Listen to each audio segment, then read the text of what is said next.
You are sitting on a beach near the equator. Your feet are in the sand. The sun is warm. A drink sweats in your hand. And without warning, the planet beneath you stops. You do not stop. Neither does the sand, the drink, the chair, or the ocean. Everything continues moving at 1,040 miles per hour, the rotational speed of the Earth at the equator, in an easterly direction. You are launched off your chair and hurled across the surface of the planet like a stone skipping across water. Cars tumble. Buildings shear from their foundations. Trees rip from the ground and cartwheel through the air. The atmosphere itself keeps moving, a wall of wind traveling at supersonic speed, scouring everything in its path. At the North Pole, a researcher looks up from her instruments. She feels nothing. Her angular momentum is zero, like a finger at the top of a spinning basketball. She has no idea anything has happened.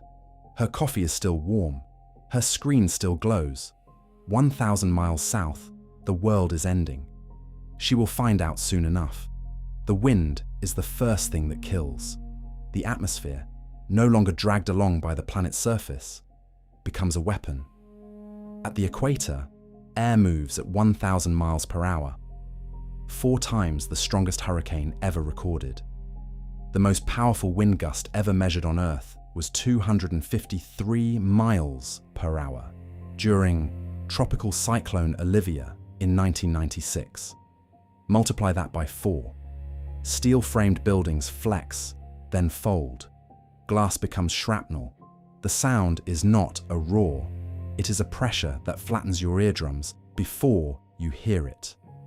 Within minutes, the oceans follow. Water, still carrying its rotational momentum, surges eastward in tsunamis hundreds of feet high.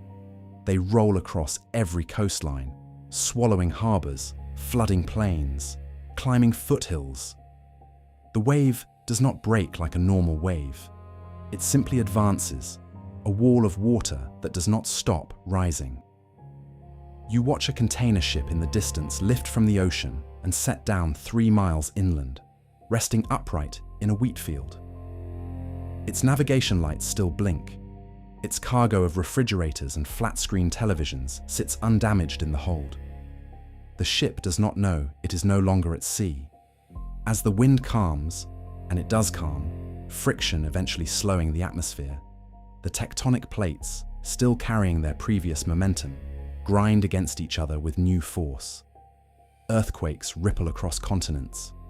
Volcanic eruptions split the crust.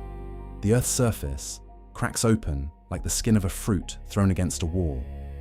By the end of the first hour, most living things within 1,000 miles of the equator are dead, and the dying is spreading. The oceans are migrating. When the Earth spun, centrifugal force pulled water toward the equator, a bulge 13 miles higher than at the poles. With the spin gone, that force vanishes. The water moves toward the poles. Over days and weeks, equatorial sea levels drop by 5 miles.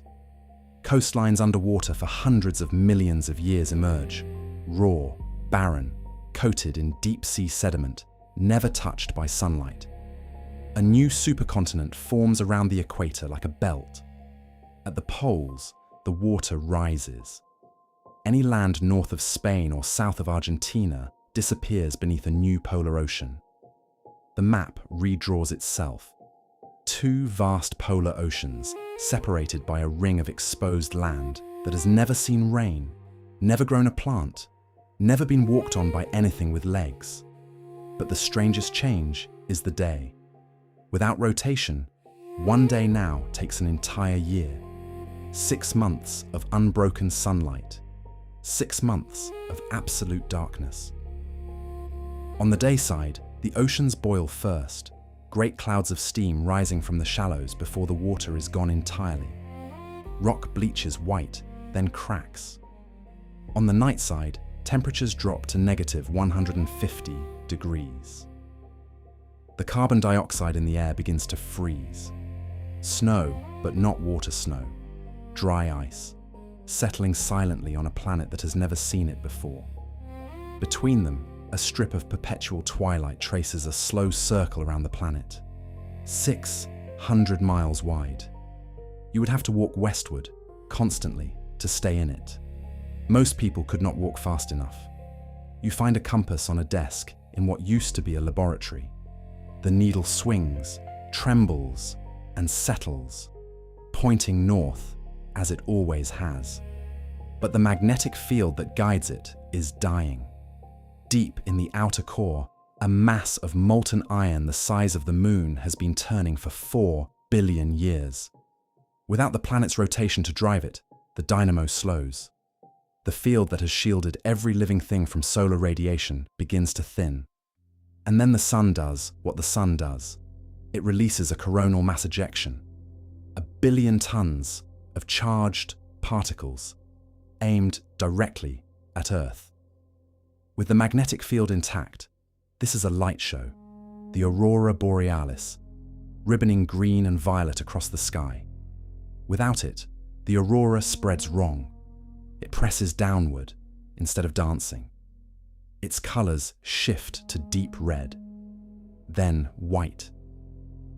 The sky itself goes translucent at the horizon, stars visible through daylight, the atmosphere thinning, the air beginning to leave molecule by molecule. You look down at the compass. The needle is still pointing north, but north no longer means what it used to. The shield is gone. The thing the needle was pointing toward has quietly disappeared. There is a fossil coral in a museum in Germany. 400 million years old, each growth ring 1 day of ancient sunlight. Count the rings per year. 400, not 365. The days were shorter then. The planet spun faster. The moon was closer. The moon has been stealing momentum ever since, pulling on the oceans, slowing the spin, adding 1.4 milliseconds to the day every century. It already stopped its own rotation, locking one face permanently toward us. Look at the moon tonight. You are looking at what tidal locking does. The researcher at the North Pole is still at her instruments. She will go outside and look at the moon. It is moving away from Earth at 3.8 centimeters per year, measurable by laser. She has known this for years. She has never thought about what it means. The tide pulling at her feet, thin and cold under the polar ice, is the same force that is slowing the spin. She has always been able to feel it. She just did not know what she was feeling. Tomorrow morning, you will pour coffee while the planet carries you eastward at 1,000 miles an hour. You will complain about the length of the day while the moon steals another fraction of a millisecond from it. The sunrise through your window arrived because the planet turned your particular patch of ground toward the light at exactly the right moment. One more rotation in a sequence that has not skipped once in 4.5 billion years. You did nothing to earn that. You will close the blinds because the glare hits your screen. You will not think about the glare again until it is gone. The compass needle is still on the desk. The researcher at the North Pole is still looking at her instruments. The container ship is still sitting in a wheat field, navigation lights blinking, waiting for an ocean that has moved to the poles. These objects are still doing what they were built to do, in a world where the reason has been erased. Tomorrow the earth will turn, the coffee will be warm, the day will last 23 hours and 56 minutes, and you will call it 24 because you always have. What if the most reliable thing in your life isn't a person or a plan, but a rock that has turned for you, without fail, 4.5 billion times? If this changed how you see the ground beneath your feet, subscribe. Every week, we ask a question that might change how you see the world around you.